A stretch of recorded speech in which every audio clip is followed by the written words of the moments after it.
So if you don't already know, Lumatone comes with 3 main play modes. Today we're going to focus on the first one you're going to find in your presets, Classic Mode.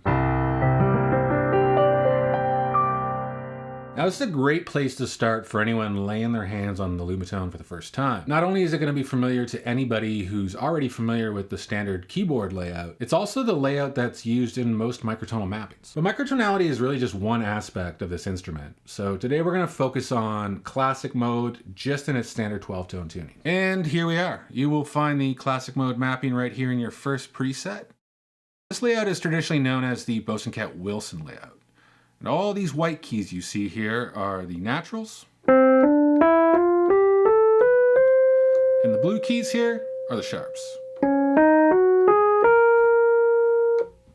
So right away, that familiar pattern should probably start ringing some bells. We have the pattern of 3 and 4, which are the naturals, and the 2 and 3 being the sharps, just like a piano. And just like a piano, the octave increases as you move from the left side of the board to the right. We have repeating note patterns above and below this middle row I've been focusing on. So for those of you that know your way around a standard keyboard, you can probably already start to guess how chords are built here. Though it is important to note that prior experience with a standard keyboard layout is definitely not needed here. And while it may give you a good jumping off point, Lumatone is designed for even beginners in their musical journey to be able to pick up these musical concepts quickly and intuitively. So let's just go over how to build some chords with this layout. As we saw, like a piano, the middle C lands here. So to build a major triad, we find the 3rd here and the 5th here. And for the minor triad, the minor 3rd sits here. Now, since we have repeating note patterns above and below, we have the option of what chord shape to use. The minor triad could be played like this, or you could play it like this. This is going to come down to your personal preference. Maybe you want to stick to one, but I find both shapes are pretty useful in different contexts with other chords that are played before and after. Let's keep going with that minor chord. We could do a minor 6, a minor 7. We could do an alternate shape of that minor 7. We could do a minor 9. And a minor 11.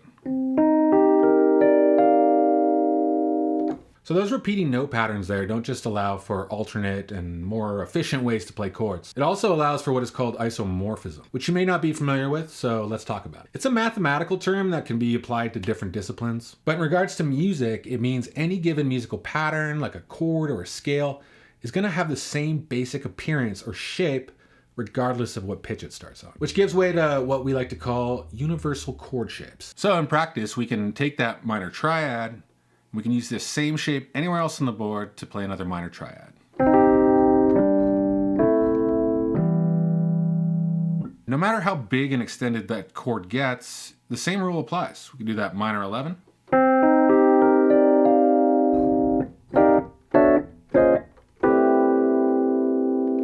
To me, at least, this is Lumatone's greatest superpower. This simply just cannot be done on a standard keyboard. Even a simple triad on a standard keyboard can change dramatically from one chord to another. Things get even more confusing with a standard keyboard when you want to start playing, say, inverted chords. Now, if you're anything like me, well, you're kind of an idiot. But even if you're not, you still have to learn all your shapes for all the common chords on the piano and all the different keys, only to find there's a whole new stack of shapes to learn when you want to start playing with inverted chords. Inverted chords are super useful. They add new phrasing and feels to your compositions and performances.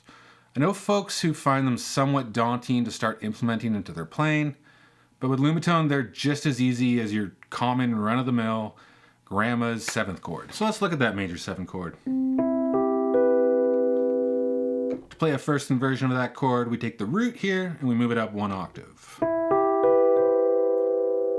And just like that, you have an official shape of a first inversion chord to use however you see fit.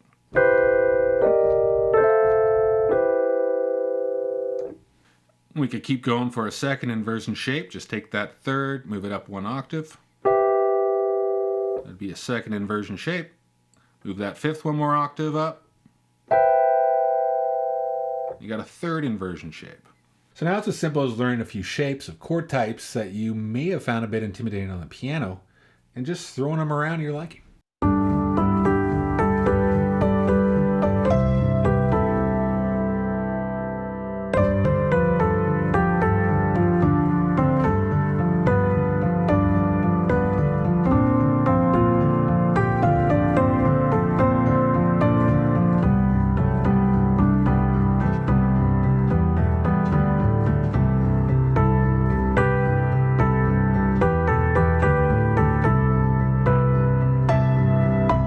So as you can probably see now, isomorphism is a super powerful tool to free up that right side of your brain and let the left side take over. More time spent being creative and less time spent being analytical. And while all three of our play modes are indeed isomorphic, classic mode is a great place to start. It's familiar and beyond. So happy hexagonal tickling, my friends. Take care.